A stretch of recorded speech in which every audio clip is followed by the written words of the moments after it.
Boker Tov, mes chers amis, en cette veille de Shabbat Kodesh. Alors, pour une fois, au niveau de la Haftara, que nous allons essayer de commenter, on sera en accord aussi avec la diaspora, puisqu'on commence ce qu'on appelle Shelosha de Puranuta.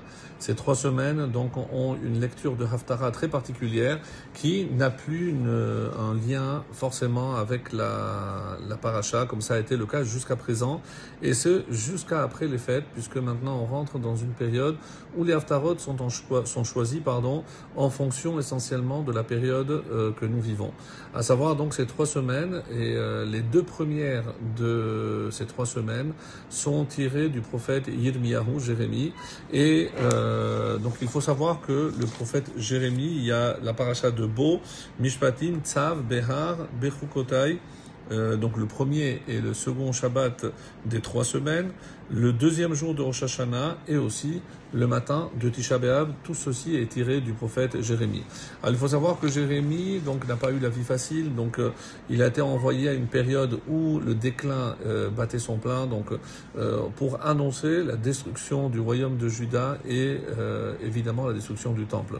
Donc il n'a pas été forcément écouté, il a été méprisé, et certains voient d'ailleurs un lien lorsque cette Haftara est lue comme en diaspora avec la paracha de Pinchas, que Pinchas lui aussi a été un peu méprisé, comment celui qui descend, celui qui engraissait les animaux pour la Avodah Zara. Évidemment, Poutiel, c'est l'autre nom de Yitro, et ici aussi Jérémie est aussi un peu méprisé, dédaigné, et pour cause, on avait rappelé que il descend de Rachav. Rachav, cette courtisane qui avait accueilli Pinchas lui-même et Kalev lorsqu'ils sont arrivés en mission envoyée par Yehoshua, par Josué, et donc ils ont été accueillis. Et là, on voit que ils ont fait une promesse, et cette promesse, c'est précisément de les garder, de les sauver, mais à une condition, c'est qu'il ne fallait pas être à l'extérieur. Donc là aussi, on voit que le lien, on peut trouver un lien avec Matot qui parle des vœux, des Nédarim, et là aussi, donc Rachav va être récompensée, elle va se convertir, et elle deviendra l'épouse de Yehoshua. Et donc dire qu'une grande partie des prophètes descendra justement de cette femme, c'est prouver qu'elle avait un mérite extraordinaire d'une part, et Jérémie, donc comme son nom l'indique, Yirmiyahu, c'est aussi la crainte de Dieu, et même très jeune, il ne voulait pas accepter le fait d'aller annoncer, d'être un petit peu le porteur de malheur en annonçant que le royaume allait tomber.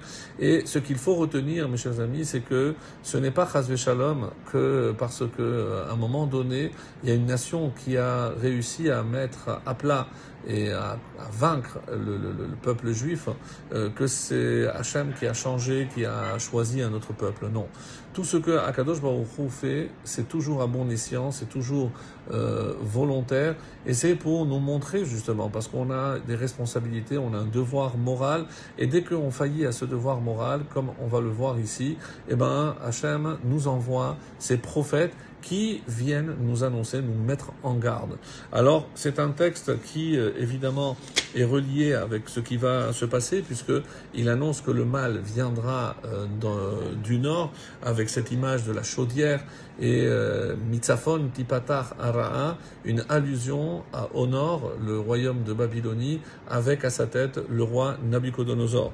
Donc, par contre, Dieu prévient Yirmiyahu que son message ne sera certainement pas bien reçu, mais qu'il ne doit pas pour autant se décourager. Et au cœur de ce qu'on peut appeler les prophéties de malheur, il reste que Dieu aime son peuple et qu'il est prêt à l'accueillir à une condition. Et évidemment, c'est qu'il amende son comportement. Et si jamais, évidemment, il s'améliore, donc Dieu est prêt à lui pardonner à tout moment. Et il y a une vision aussi extraordinaire dans cette Haftara, c'est la vision de l'amandier. Et quelle est la particularité de l'amandier? C'est que les fruits mûrissent en 21 jours. 21 jours, évidemment, c'est là aussi une allusion à ces 21 jours, ces 3 semaines, qui correspondent aussi au temps d'incubation d'un œuf, comme le dira le Talmud.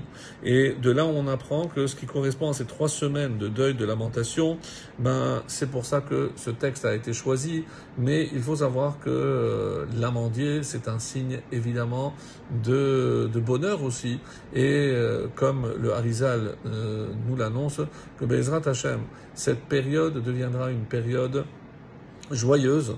Le 17 Tammuz sera une première fête qui terminera avec Tisha B'Av, qui sera la fête qui conclut et qui annoncera la rédemption finale, la délivrance définitive, Be'ezrat Hashem. Et ces 21 jours qui pour l'instant sont des Pura Hanuta, de malheur, deviendront 21 jours de joie avec à l'intérieur Chol HaMoed.